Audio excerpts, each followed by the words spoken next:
मुंशी प्रेमचंद कर्मभूमि चैप्टर 7। मुन्नी के बरी होने का समाचार आनन फानन सारे शहर में फैल गया। इस फैसले की आशा बहुत कम आदमियों को थी।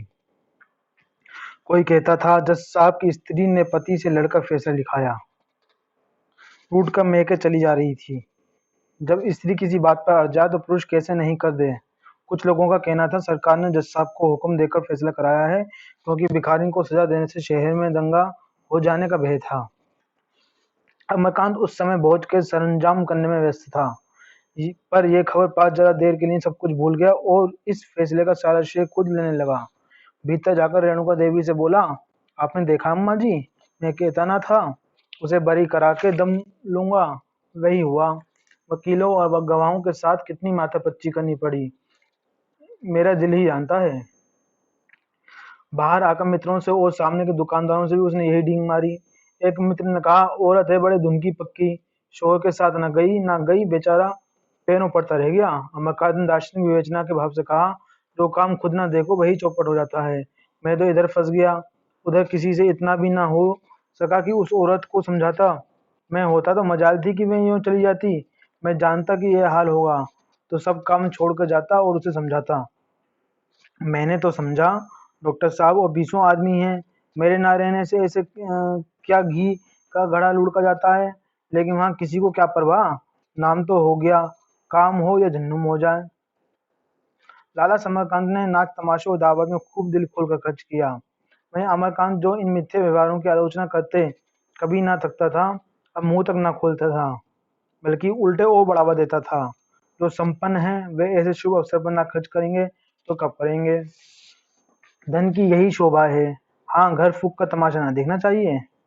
अमरकांत को अब घर से विशेष घनिष्ठता होती जाती थी। अब वह विद्यालय तो जाने लगा था, पर जलसों और सभाओं से जी चुराता रहता था। अब उसे लेन देन से उतनी घृणा न थी। शाम सवेरे बराबर दुकान पर आ बैठता और बड़ी तनदेही से काम करता। स्वभाव में कुछ कृपणता भी आ चली थी। दुखी जनों पर अब भी दया आती थी, पर वह दुकान की बंधी हुई कौड़ियों का अतिक्रमण न करने पाती। इस अल्पकाय शिशु ने ऊँट के नन्हे से नकेल की भांति उसके जीवन का संचालन अपने हाथ में ले लिया था, मानो दीपक के सामने एक भुंगे ने आकर उसकी ज्योति को संकुचित कर दिया हो। 3 महीने बीत गए थे। संध्या का समय था। बच्चा पालन में सो रहा था। सुगदा हाथ में पंखिया लिए एक मोड़े पर बैठी हुई थी। ईशांगी गर्भिणी मातृत्व के तेज और शक्ति से जैसे खिल उठी थी। उसके माधुर्य में किशोरी की चपलता न थी, गर्भिणी की आलस्यता कातरता न थी, माता का शांत संतप्त मंगलमय विलास था। अमरकांत कॉलेज से सीधे घर आया और बालक को संचित नेत्रों से देखकर बोला, अब तो ज्वर नहीं है। सुगदा ने धीरे से शिशु के माथे पर हाथ रखकर कहा, नहीं, इस समय तो नहीं जान पड़ता, अभी गोद में सो गया था तो मैंने लिटा दिया। अमर ने कुर्ते के बटन खोलते हुए कहा, मेरा तो आज वहां बिल्कुल जी ना लगा। मैं तो ईश्वर से यह प्रार्थना करता हूँ कि मुझे संसार की कोई और वस्तु ना चाहिए। ये बालक कुशल से रहे, देखो कैसे मुस्कुरा रहा है। सुगदा ने मीठे तिरस्कार से कहा, तुम्ही ने देख देख कर नजर लगा दी है। मेरा जी तो चाहता है उसका चुम्बन ले लूं। नहीं नहीं, सोते हुए बच्चों को चुम्बन न लेना चाहिए। सहसा किसी ने ड्योढ़ी में आकर पुकारा। अमर ने जाकर देखा तो बुढ़िया पठानी लठिया के सहारे खड़ी है। बोला, आओ पठानीन, तुमने तो सुना होगा घर में बच्चा हुआ है। पठानीन ने भीतर आके कहा, अल्लाह करे जुग जुग जिए और मेरी उम्र पाए। क्यों बेटा, सारे शहर को नेपता हुआ वो हम पूछे तक न गए, क्या हम ही सबसे गैर थे। अल्लाह जानता है, जिस दिन ये खुशखबरी सुनी दिल से दुआ निकली कि अल्लाह इसे सलामत रखे। अमर ने लज्जित होकर कहा, हाँ, ये गलती मुझसे हुई पठानीन, माफ करो। आओ बच्चे को देखो, आज इसे न जाने क्यों बुखार हो गया है। बुढ़िया दबे पांव आंगन में होती हुई सामने के बरामदे में पहुंची और बहू को दुआएं देती हुई बच्चे को देखकर बोली, कुछ नहीं बेटा, नजर का फसाद है, मैं एक ताबीज दे देती हूँ, अल्लाह चाहेगा अभी हंसने खेलने लगेगा। सुगदा ने मातृत्व जनित नम्रता से बुढ़िया के पैरों को आंचल से स्पर्श किया और बोली, 4 दिन भी अच्छी तरह नहीं रहता माता, घर में कोई बड़ी बूढ़ी तो है नहीं, मैं क्या जानूं कैसे क्या होता है। मेरी अम्मा हैं, पर वे रोज तो यहाँ नहीं आ सकती, ना मैं ही रोज इनके पास जा सकती हूँ। बुढ़िया ने फिर आशीर्वाद दिया और बोली, जब काम पड़े मुझे बुला लिया करो बेटा। मैं कि और किस दिन के लिए जीती हूँ? जरा तुम मेरे साथ चले चलो भैया, मैं ताबीज दे दूं। बुढ़िया ने अपने सलूके की जेब से एक रेशमी कुर्ता और टोपी निकाली और शिशु के सिरहाने रखते हुए बोली, ये मेरे लाल की नजर है बेटा, इसे मंजूर करो। मैं और किस लायक हूँ? सकीना कई दिन से सीकर रखे हुए थी, चला नहीं जाता बेटा, आज बड़ी हिम्मत करके आई हूँ। सुगदा के पास संबंधियों से मिले हुए कितने अच्छे से अच्छे कपड़े रखे हुए थे, पर इस सरल उपहार से उसे जो हार्दिक आनंद प्राप्त हुआ वे और किसी उपहार से ना हुआ था, क्योंकि इसमें अमीरी का गर्व, दिखावे की इच्छा या पिता की सुशक्ता ना थी। इसमें एक शुभचिंतक की आत्मा थी, प्रेम था और आशीर्वाद था। बुढ़िया चलने लगी तो सुगदा ने उसे एक पोटली में थोड़ी सी मिठाई दी, पान खिलाए और बरोठे तक उसे विदा करने आई। अमरकांत ने बाहर आकर एक इक्का किया और बुढ़िया के साथ बैठकर ताबीज लेने चला। गंदे ताबीज पर उसे विश्वास न था, पर वृद्धजनों के आशीर्वाद पर था। वो उस ताबीज को वह केवल आशीर्वाद समझ रहा था। रास्ते में बुढ़िया ने कहा, मैंने तुझसे कुछ कहा था, वे तुम भूल गए बेटा? अमर सचमुच भूल गया था। शर्माता हुआ बोला, हाँ पठानी, मुझे याद नहीं आया, माफ करो। वही सकीना के बारे में? अमर ने माथा ठोककर कहा, हाँ माता, मुझे बिल्कुल ख्याल न रहा। तो अब ख्याल रखो बेटा। मेरे और कौन बैठा हुआ है जिससे कहूँ? इधर सकीना ने कई रुमाल बनाए हैं, कई टोपियों के पल्ले भी गाड़े हैं, पर जब चीज बिकती नहीं तो दिल नहीं बढ़ता। मुझे वे सब चीजें दे दो, मैं बेचवा दूंगा, तुम्हें तकलीफ ना होगी। कोई तकलीफ नहीं, भला इसमें क्या तकलीफ? अमरकांत को बुढ़िया घर में न ले गई। इधर उसकी दशा और भी हीन हो गई थी, रोटियों के भी लाले थे। घर की एक एक अंगुल जमीन पर उसकी दरिद्रता अंकित हो रही थी। उस घर में अमर को क्यों ले जाती? बुढ़ापा निसंकोच होने पर भी कुछ पर्दा रखना ही चाहता था। वह उसे इक्के ही पर छोड़कर अंदर गई और थोड़ी देर में ताबीज और रुमालों की बकुची लेकर आप पहुंची। ताबीज उसके गले में बांध देना, फिर कल मुझसे हाल कहना। कल मेरी तातील है, दो चार दोस्तों से बात करूंगा, शाम तक बन पड़ा तो आऊंगा, नहीं तो फिर किसी दिन आ जाऊंगा। घर आकर अम्मार ने ताबीज बच्चे के गले में बांधा और दुकान पर जा बैठा। लालाजी ने पूछा, कहाँ गए थे? दुकान के वक्त नहीं, कहीं मत जाया करो। अमर ने क्षमा प्रार्थना के भाव से कहा, आज पठानीन आ गई थी, बच्चे के लिए ताबीज देने को कहा था, वही लेने चल गया था। मैंने अभी देखा, अब तो अच्छा मालूम होता है। दुष्ट ने मेरी पूछें पकड़कर खींच ली। मैंने भी कस के एक घूसा जमाया बच्चे को। हाँ हाँ, खूब याद आई। तुम बैठो, मैं जरा शास्त्री जी के पास से जन्म पत्री लेता आऊं, आज उन्होंने देने का वादा किया था। लाला जी चले गए तो अमर फिर घर में जा पहुंचा और बच्चे को गोद में लेकर बोला, क्यों जी, तुम हमारे बापों की मूछें उखाड़ते हो? खबरदार जो फिर उनकी मूछें छुई तो दांत तोड़ दूंगा। बालक ने उसकी नाक पकड़ ली और उसे निगल जाने की चेष्टा करने लगा, जैसे हनुमान सूर्य को निगल रहे हों। सुगदा हंसकर बोली, पहले अपनी नाक बचाओ, फिर बाप की मूछें बचाना। सलीम ने इतनी जोर से पुकारा कि सारा घर हिल उठा। अमरकांत ने बाहर आकर कहा, तुम बड़े शैतान हो यार, ऐसे चिल्लाए कि मैं घबरा गया। किधर से आ रहे हो? आओ कमरे में चलो। दोनों आदमी बगल वाले कमरे में गए। सलीम ने रात को एक गजल लिखी थी, वही सुनाने आया था। गजल कह लेने के बाद जब तक अमर को सुना न ले उसे चैन ना आता था। अमर ने कहा, मगर मैं तारीफ न करूंगा, ये समझ लो। शर्त तो तब है कि तुम तारीफ न करना चाहो फिर भी करो। यही दुनिया ए उल्फत में हुआ करता है, होने दो। तुम्हें हंसना मुबारक हो, कोई रोता है, रोने दो। अमन ने झूम कर कहा, लाजवाब शेर है भाई, बनावट नहीं, दिल से कहता हूँ, कितनी मजबूरी है, वाह। सलीम ने दूसरा शेर पढ़ा, कसम ले लो जो शिकवा हो, कसम ले लो जो शिकवा हो तुम्हारी बेवफाई का, किए को अपने रोता हूँ, मुझे जी भर के रोने दो। अमर बड़ा दर्दनाक शेर है, रोंगटे खड़े हो गए, जैसे कोई अपनी आप बीती गा रहा हो। इस तरह सलीम ने पूरी गजल सुनाई और अमर ने झूम झूम कर सुनी। फिर बातें होने लगी। अमर ने पठानी के रुमाल दिखाने शुरू किए।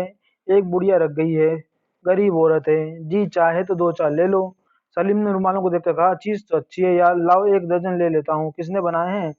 उसी बुढ़िया की एक पोती है। अच्छा, वही तो नहीं जो एक बार कचहरी में पगली के मुकदमे में गई थी? माशूक तो यार, तुमने अच्छा छाटा। रमाकांत ने अपनी सफाई दी, कसम ले लो जो मैंने उसकी तरफ देखा भी हो।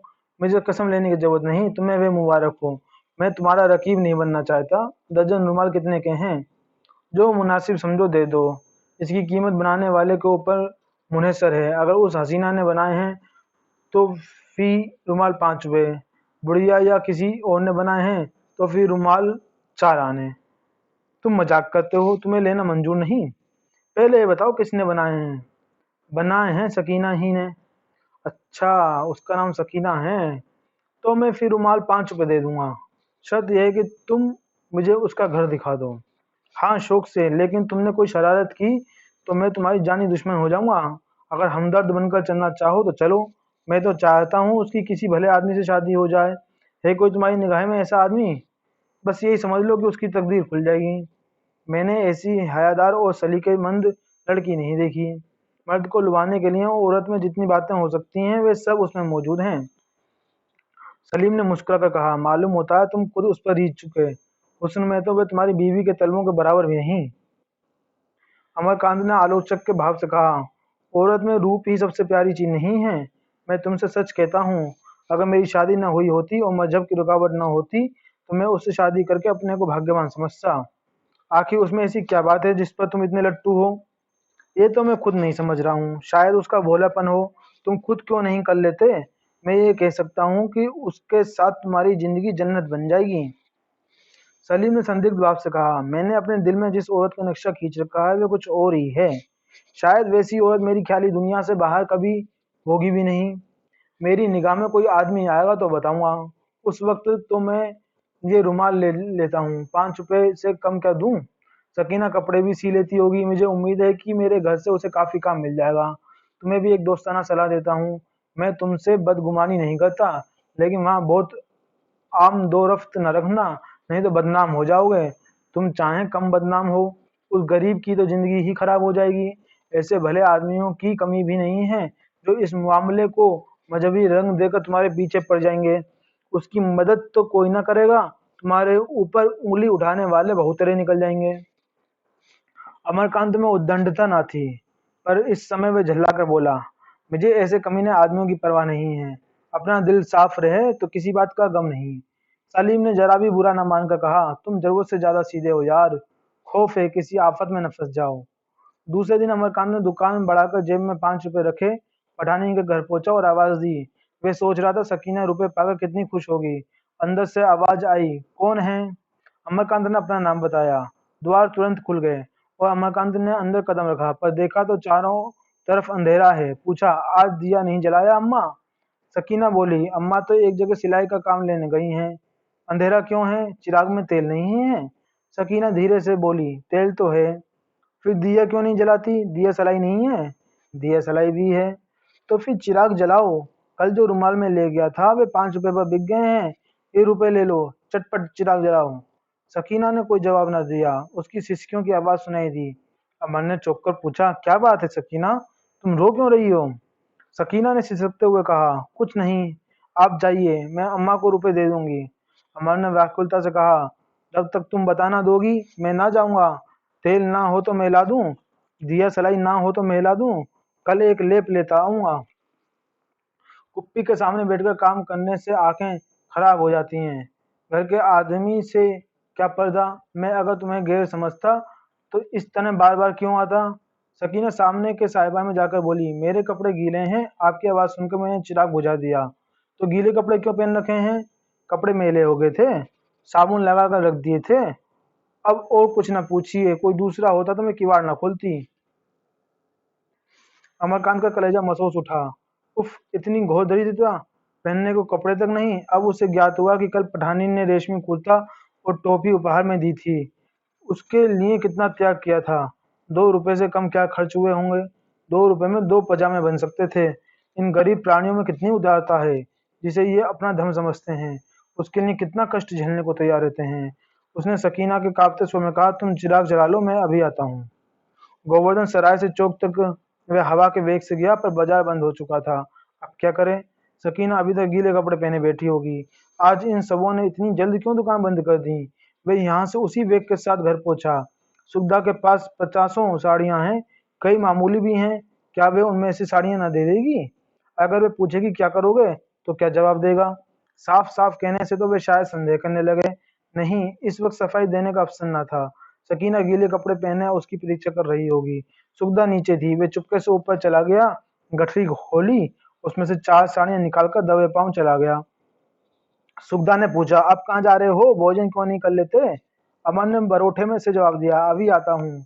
कुछ दूर जाने पर उसने सोचा, कल कहीं सुगदा ने अपनी गठरी खोली और साड़ियाँ ना मिली तो बड़ी मुश्किल पड़ेगी, नौकरों के सिर जाएगी। क्या वे उस वक्त ये कहने का साहस रखता था कि ये साड़ियाँ मैंने एक गरीब औरत को दे दी हैं?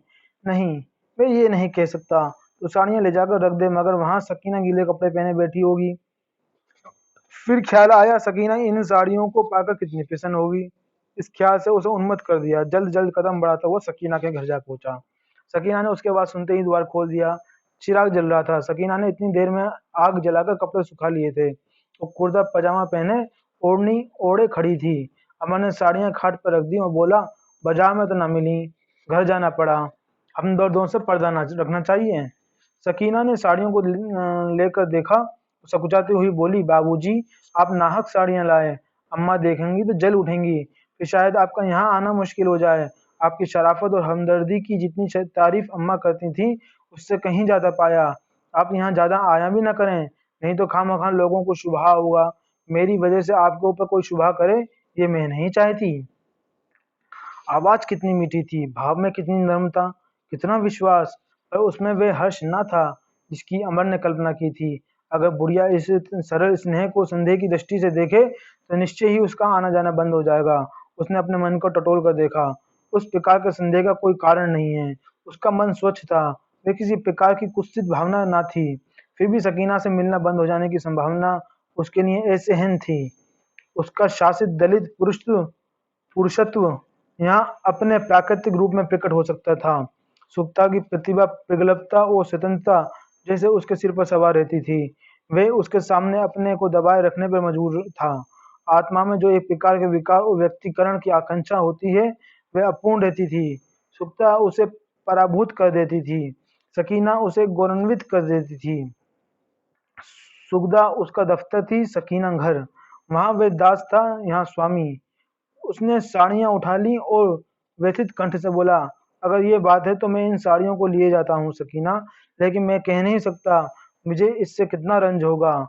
रहा मेरा आना-जाना, अगर तुम्हारी इच्छा है कि मैं ना आऊँ तो मैं भूलकर भी ना आऊँगा, लेकिन पड़ोसियों की मुझे परवाह नहीं है।" सकीना ने करुण स्वर से कहा, "बाबूजी, मैं आपसे हाथ जोड़ती हूँ, ऐसी बात मुँह से ना निकालिए। जब से आप आने-जाने लगे हैं मेरे लिए दुनिया कुछ और हो गई है। मैं अपने दिल में एक ऐसी ताकत, ऐसी उमंग पाती हूँ, जिसे एक तरह का नशा कह सकती हूँ। लेकिन बदगोई से तो डरना ही पड़ता है।" अमर ने उन्मत्त होकर कहा, "मैं बदगोई से ही नहीं डरता सकीना, रत्ती भर भी नहीं। लेकिन एक ही पल में वे समझ गया, मैं बहका जाता हूँ।" बोला, "मगर तुम ठीक कहती हो, दुनिया और चाहे कुछ न करे बदनाम तो कर ही सकती है।" दोनों एक मिनट शांत बैठे रहे, तब अमर ने कहा, "और रुमाल बना लेना, कपड़ों का प्रबंध भी हो रहा है।" "अच्छा, अब चलूंगा, लाओ साड़ियाँ लेता जाऊं।" सकीना ने अमर की मुद्रा देखी। मालूम होता था रोना ही चाहता था। उसके जी में आया साड़ियाँ उठाकर छाती से लगा ले, पर यह संयम ने हाथ न उठाने दिया। अमर ने साड़ियाँ उठा ली और लड़खड़ाता हुआ द्वार से निकल गया, मानो अब गिरा, अब गिरा। अमरकांत का मन फिर से उचाट होने लगा था। सकीना उसकी आंखों में बसी हुई थी। सकीना के ये शब्द उसके कानों में गूंज रहे थे कि मेरे लिए दुनिया कुछ और हो गई है। मैं अपने दिल में ऐसी ताकत, ऐसी उमंग पाती हूँ। इन शब्दों में उसकी पुरुष कल्पना को ऐसी आनंदप्रद उत्तेजना मिलती थी कि वे अपने को भूल जाता था। फिर दुकान से उसकी रुचि घटने लगी। रमणी और नम्रता और सल्लज अनुरोध का स्वाद पा जाने के बाद अब सुगदा की प्रतिभा और गरिमा उसे बोझ सी लगती थी। वे हरे भरे बत्तों में रूखी सूखी सामग्री थी। यहाँ सोने चांदी के थालों में नाना व्यंजन सजे हुए थे। वहाँ सरल स्नेह था, यहाँ गर्व का दिखावा था। वह सरल स्नेह का प्रसाद उसे अपनी ओर खींचता था, ये अमीरी ठाट अपनी ओर से हटाता था। बचपन में ही वे माता के स्नेह से वंचित हो गया था। जीवन के 15 साल उसने शुष्क शासन में काटे। कभी माँ डांटती, कभी बाप बिगड़ता। केवल नैना की कोमलता उसके भग्न हृदय पर फाहा रखती रहती थी। सुगदा भी आई तो वही शासन और गरिमा लेकर। स्नेह का प्रसाद उसे यहाँ भी न मिला। वे चिरकाल की स्नेह तृष्णा किसी प्यासे पक्षी की भांति, जो कई सरोवरों के सूखे तट से निराश लौट आया हो, स्नेह की ये शीतल छाया देखकर विश्राम और तृप्ति के लोभ से उसकी शरण में आया। यहाँ शीतल छाया ही ना थी, जल भी था, पक्षी यहीं रम जाए तो कोई आश्चर्य है। उस दिन सकीना की घोर दरिद्रता देखकर वह आहत हो उठा था। वह विद्रोह जो कुछ दिनों के लिए उसके मन में शांत हो गया था, फिर दूने वेग से उठा। वह धर्म के पीछे लाठी लेकर दौड़ने लगा। धन के इस बंधन का उसे बचपन से ही अनुभव होता आया था। धर्म का बंधन उसने उससे कहीं कठोर, कहीं असहा, कहीं निरर्थक था। धर्म का काम संसार में मेल और एकता पैदा करना होना चाहिए। यहाँ धर्म ने विभिन्नता और द्वेष पैदा कर दिया है। क्यों खान पान में, रस्म रिवाज में धर्म अपनी टांगे अड़ाता है। मैं चोरी करूं, खून करूं, धोखा दूं, धर्म मुझे अलग नहीं कर सकता। अछूत के हाथ में से पानी पी लूं, धर्म छूमंतर हो गया। अच्छा धर्म है। हम धर्म के बाहर किसी से आत्मा का संबंध भी नहीं कर सकते। आत्मा को भी धर्म ने बांध रखा है, प्रेम को भी जकड़ रखा है। ये धर्म नहीं, धर्म का कलंक है। अमरकांत इसी उधेड़ बुन में पड़ा रहता। बुढ़िया हर महीने और कभी कभी महीने में 2-3 बार रुमालों की पोटलियां बनाकर लाती और अमर उसे मुंह मांगे दाम देकर ले लेता। रेणुका उसको जेब खर्च के लिए जो रुपए देती, वे सब के सब रुमालों में जाते। सलीम का भी इस व्यवसाय में साझा था। उसने मित्रों में ऐसा कोई ना था जिसने एक आध दर्जन रुमाल ना लिए हों। सलीम के घर से सिलाई का काम भी मिल जाता। बुढ़िया का सुगदा और रेणुका से भी परिचय हो गया था। चिकन की साड़ियाँ और चादरें बनाने का काम भी मिलने लगा। उस दिन से अमर बुढ़िया के घर न गया। कई बार वे मजबूत इरादा करके चला, पर आधे रास्ते से लौट आया। विद्यालय में एक बार धर्म पर विवाद हुआ। अमर ने उस अवसर पर जो भाषण दिया, उसने सारे शहर में धूम मचा दी। वे अब क्रांति ही में देश का उद्धार समझता था। ऐसी क्रांति में जो सर्वव्यापक हो, जो जीवन के मिथ्या आदर्शों का, झूठे सिद्धांतों का, परिपाटियों का अंत करते, जो एक नई युग की प्रवर्तक हो, एक नई सृष्टि खड़ी कर दे, जो मिट्टी के असंख्य देवताओं को तोड़ फोड़ कर चकनाचूर कर दे, जो मनुष्य को धन और धर्म के आधार पर टिकने वाले राज्य के पंजे से मुक्त कर दे। उसके एक एक अणु से क्रांति क्रांति की आवाज सदा निकलती रहती थी। लेकिन उदार हिंदू समाज उस वक्त तक किसी से नहीं बोलता जब तक उसके लोकाचार पर खुल्लम खुल्ला आघात ना हो। कोई क्रांति नहीं, क्रांति के बाबा ही उपदेश क्यों ना करें, उसे परवाह नहीं होती। लेकिन उपदेश की सीमा के बाहर व्यवहार क्षेत्र में किसी ने पांव निकाला और समाज ने उसकी गर्दन पकड़ी। अमर की क्रांति अभी तक व्याख्यानों और लेखों तक सीमित थी। डिग्री की परीक्षा समाप्त होते ही वे व्यवहार क्षेत्र में उतरना चाहता था। पर अभी परीक्षा में 1 महीना बाकी ही था कि एक ऐसी घटना हो गई जिसने उसे मैदान में आने को मजबूर कर दिया। ये सकीना की शादी थी। एक दिन संध्या समय अमरकांत दुकान पर बैठा हुआ था कि बुढ़िया सुगदा की चिकन की साड़ी लेकर आई और अमर से बोली, बेटा, अल्लाह के फजल से सकीना की शादी ठीक हो गई है। 8वीं को निकाह हो जाएगा। और तो मैंने सब सामान जमा कर लिया है, पर कुछ रुपयों से मदद करना। अमर की नाड़ियों में जैसे रक्त न था। हकलाकर बोला, सकीना की शादी की ऐसी क्या जल्दी थी? क्या करती बेटा, गुजर तो नहीं होता। ये जवान लड़की बदनामी भी तो है। सकीना भी राजी है। बुढ़िया ने सरल भाव से कहा, लड़कियां कहीं अपने मुंह से कुछ कहती हैं बेटा, वह तो नहीं नहीं किए जाती हैं। अमर ने गरज कर कहा, फिर भी तुम शादी किए देती हो। फिर संभल कर बोला, रुपए के लिए दादा से कहो। तुम मेरी तरफ से सिफारिश कर देना बेटा, कह तो मैं आप लूंगी।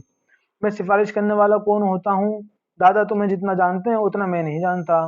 बुढ़िया को वही खड़ी छोड़कर अमर बदहवास सलीम के घर पास पहुंचा। सलीम ने उसकी बौखलाई हुई सूरत देखकर पूछा, खैर तो है? बदहवास क्यों हो? अमर ने संयत होकर धीरे से कहा, बदहवास तो नहीं हूँ, तुम खुद बदहवास हो गए। अच्छा, तो आओ तुम्हें अपनी ताजी गजल सुनाऊं। ऐसे ऐसे शेर निकाले हैं कि फड़क न जाओ तो मेरा जिम्मा। अमरकांत की गर्दन में जैसी फांसी पड़ गई। वे पर कैसे कहे, मेरी इच्छा नहीं है। सलीम ने मतला पड़ा, बहला के सवेरा करते हैं, बहला के सवेरा करते हैं इस दिल को उन्हीं की बातों में। दिल जलता है अपना जिनकी तरह, बरसात की भीगी रातों में। अमर ने ऊपरी दिल से कहा, अच्छा शेर है। सलीम हतोत्साह ना हुआ। दूसरा शेर पढ़ा, कुछ मेरी नजर ने उठकर कहा, कुछ मेरी नजर ने उठकर कहा, तुम उनकी नजर ने, कुछ उनकी नजर ने झुककर कहा, कुछ उनकी नजर ने झुक के कहा, झगड़ा जो ना बरसों में चुकता, तय हो गया बातों बातों में। अमर झूम उठा, खूब कहा है भाई, वाह वाह, लाओ कलम चूम लूं। सलीम ने तीसरा शेर सुनाया। ये यास का सन्नाटा तो ना था, ये यास का सन्नाटा तो ना था, जब आस लगाए सुनते थे, माना की था धोखा ही धोखा उन मीठी मीठी बातों में। अमर ने कलेजा थाम लिया, गजब का दर्द है भाई, दिल महसूस उठा। एक क्षण के बाद सलीम ने छेड़ा, इधर 1 महीने में सकीना कोई रुमाल नहीं भेजा क्या? अमर ने गंभीर होकर कहा, तुम तो यार मजाक करते हो, उसकी शादी हो रही है, 1 ही हफ्ता हो रहे, तो तुम दुल्हन की तरफ से बारात में जाना, मैं दूल्हे की तरफ से जाऊंगा। अमर ने आंखें निकाल कर कहा, मेरे जीते जी ये शादी नहीं हो सकती, मैं तुमसे कहता हूँ सलीम, मैं सकीना के दरवाजे पर जान दे दूंगा, सिर पटक पटक कर मर जाऊंगा।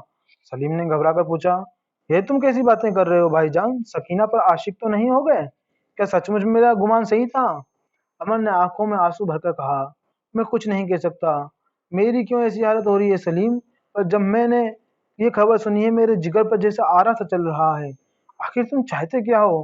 तुम मुझसे शादी तो नहीं कर सकते? क्यों नहीं कर सकता? बिल्कुल बच्चे ना बन जाओ, जरा अकल से काम लो। तुम्हारी यही तो मंशा है कि वे मुसलमान है, मैं हिंदू हूँ। मैं प्रेम के सामने मजहब की हकीकत नहीं समझता, कुछ भी नहीं। सलीम ने अविश्वास के भाव से कहा, तुम्हारे ख्यालात तकरीरों में सुन चुका हूँ, अखबारों में पढ़ चुका हूँ। ऐसे ख्यालात बहुत ऊंचे, बहुत पाकीज़ा, दुनिया में इनकलाब पैदा करने वाले हैं। वो कितनों ने ही इन्हें जाहिर करके नामवरी हासिल की है, लेकिन इल्मी बहस दूसरी चीज़ है, उस पर अमल करना दूसरी चीज़ है। बगावत पर इल्मी बहस कीजिए, लोग शौक से सुनेंगे। बगावत करने के लिए तलवार उठाइए तो आप सारी सोसाइटी के दुश्मन हो जाएंगे। इल्मी बहस से किसी को चोट नहीं लगती, बगावत से गर्दनें करती हैं। मगर तुमने सकीना से भी पूछा, वह तुमसे शादी करने पर राजी है? अमर को झिझका, इस तरफ उसने ध्यान ही न दिया था। उसने शायद दिल में समझ लिया था कि मेरे कहने की देर है, वह तो राजी ही है। उन शब्दों के बाद अब उससे कुछ पूछने की जरूरत ना मालूम हुई। मुझे यकीन है वह राजी है। यकीन कैसे हुआ? उसने ऐसी बातें की हैं जिनका मतलब इनके सिवा और कुछ हो ही नहीं सकता। तुमने उससे कहा मैं तुमसे शादी करना चाहता हूँ, उसने पूछने की मैं ज़रूरत नहीं समझता, उससे पूछने की मैं ज़रूरत नहीं समझता। तो एक ऐसी बात को जो तुमसे एक हमदर्द के नाते कही थी, तुमने शादी का वादा समझ लिया। बाहरी आपकी अकल, मैं कहता हूँ, तुम भंग तो नहीं खा गए हो, जब बहुत पढ़ने से तुम्हारा दिमाग तो नहीं खराब हो गया है? परी से ज्यादा हसीन बीवी, चांद सा बच्चा, उस दुनिया की सारी नेमतों को आप तिलांजलि देने पर तैयार हैं। उस जुल्हा की नमकीन और शायद सलीकेदार छोकरी के लिए तुमने इसे भी कोई तकरीर या मजमून समझ रखा है? सारे शहर में तहलका मच जाएगा जनाब, भूचाल आ जाएगा। शहरी में नहीं, सूबे भर में, बल्कि शुमाली हिंदुस्तान भर में। आप हैं किस फेर में? जान से हाथ धोना पड़े तो ताज्जुब नहीं। अमरकांत इन सारी बाधाओं को सोच चुका था, इनसे वह जरा भी विचलित न हुआ था। अगर उसके लिए समाज उसे दंड देता है तो उसे परवाह नहीं, वह अपने हक के लिए मर जाना इससे कहीं अच्छा समझता है कि उसे छोड़कर कायरों की जिंदगी काटे। समाज उसकी जिंदगी को तबाह करने का कोई हक नहीं रखता। बोला, मैं ये सब जानता हूँ सलीम, लेकिन मैं अपनी आत्मा को समाज को गुलाम नहीं बनाना चाहता। नतीजा जो भी कुछ हो, उसके लिए मैं तैयार हूँ। यह मामला मेरे और सकीना के दरमियान है, सोसाइटी को हमारे बीच में दखल देने का कोई हक नहीं। सलीम ने संदिग्ध भाव से सिर हिलाकर कहा, सकीना कभी मंजूर ना करेगी। अगर उसे तुमसे मोहब्बत है, हाँ, अगर वह तुम्हारी मोहब्बत का तमाशा देखना चाहती है तो शायद मंजूर कर ले। अगर मैं पूछता हूँ उसमें क्या खूबी है जिसके लिए तुम इतनी बड़ी कुर्बानी करने और कई जिंदगियों को खाक में मिलाने पर आमदा हो? अमर को ये बात प्रिय लगी, मुंह सिकोड़ कर बोला, मैं कोई कुर्बानी नहीं कर रहा हूँ, ना ही किसी की जिंदगी को खाक में मिला रहा हूँ। मैं सिर्फ उस रास्ते पर जा रहा हूँ जिधर मेरी आत्मा मुझे ले जा रही है। मैं किसी रिश्ते या दौलत को अपनी आत्मा के गले की जंजीर नहीं बना सकता। मैं उन आदमियों में नहीं हूँ जो जिंदगी की जंजीरों को ही जिंदगी समझते हैं। मैं जिंदगी की आरजुओं को जिंदगी समझता हूँ। मुझे जिंदा रहने के लिए एक ऐसे दिल की जरूरत है जिसमें आरजुएं हों, दर्द हो, त्याग हो, जो मेरे साथ रो सकता हो, मेरे साथ जल सकता हो। महसूस करता हूँ कि मेरी जिंदगी पर रोज बे रोज लगता जा रहा है। इन चंद सालों में मेरा कितना रूहानी जवाल हुआ, इसे मैं ही समझता हूँ। मैं जंजीरों में जकड़ा जा रहा हूँ, सकीना ही मुझे आजाद कर सकती है। उसी के साथ मैं रूहानी बुलंदियों पर उड़ सकता हूँ, उसी के साथ मैं अपने को पा सकता हूँ। तुम कहते हो पहले मुझसे पूछ लो, तुम्हारा ख्याल है वे कभी मंजूर ना करेगी? मुझे यकीन है मोहब्बत जैसी अनमोल चीज पाकर उसे कोई रद्द नहीं कर सकता। सलीम ने पूछा, अगर वह कहे तुम मुसलमान हो जाओ? वह यह नहीं कह सकती। मान लो कहे तो मैं उसी वक्त एक मौलवी को बुलाकर कलमा पढ़ लूंगा। मुझे इस्लाम में ऐसी कोई बात नजर नहीं आती जिसे मेरी आत्मा स्वीकार न करती हो। धर्म तत्व सब एक है। हजरत मोहम्मद को खुदा का रसूल मानने में मुझे कोई आपत्ति नहीं। जिस सेवा, त्याग, दया, आत्मशुद्धि पर हिंदू धर्म की बुनियाद कायम है, उसी पर इस्लाम की बुनियाद भी कायम है। इस्लाम मुझे बुद्ध और कृष्ण और राम की ताजीम करने से नहीं रोकता। मैं इस वक्त अपनी इच्छा से हिंदू नहीं हूँ, बल्कि इसलिए है कि हिंदू घर में पैदा हुआ हूँ। तब भी मैं अपनी इच्छा से मुसलमान ना हूँगा, बल्कि इसलिए कि सकीना की मर्जी है। मेरा अपना ईमान यह है कि मजहब आत्मा के लिए बंधन है। मेरी अकल जिसे कबूल करे वही मेरा मजहब है, बाकी खुराफात। सलीम इस जवाब के लिए तैयार न था। इस जवाब ने उसे निशस्त्र कर दिया। ऐसे मनोदगरों ने उसके अंतःकरण को कभी स्पर्श न किया था। प्रेम को वह वासना मात्र समझता था। जरा से उद्गार को इतना वृहत रूप देना, उसके लिए इतनी कुर्बानियां देना, सारी दुनिया में बदनाम होना, उस चारों ओर एक तहलका मचा देना, उसे पागलपन मालूम होता था। उसने सिर हिलाकर कहा, सकीना कभी मंजूर न करेगी। अमर ने शांत भाव से कहा, तुम ऐसा क्यों समझते हो? इसलिए कि अगर उसे जरा भी अकल है तो वे एक खानदान को कभी तबाह नहीं करेगी। इसके ये माने हैं कि उसे मेरे खानदान की मोहब्बत मुझसे ज्यादा है। फिर मेरी समझ में नहीं आता कि मेरा खानदान क्या तबाह हो जाएगा? दादा को और सुगदा को दौलत में से ज्यादा प्यारी है। बच्चे को तब भी मैं उसी तरह प्यार कर सकता हूँ। ज्यादा से ज्यादा इतना हुआ कि मैं घर में ना आऊंगा और अपने घड़े मटके न छूंगा। सलीम ने पूछा, डॉक्टर शांति कुमार से भी इसका जिक्र किया है?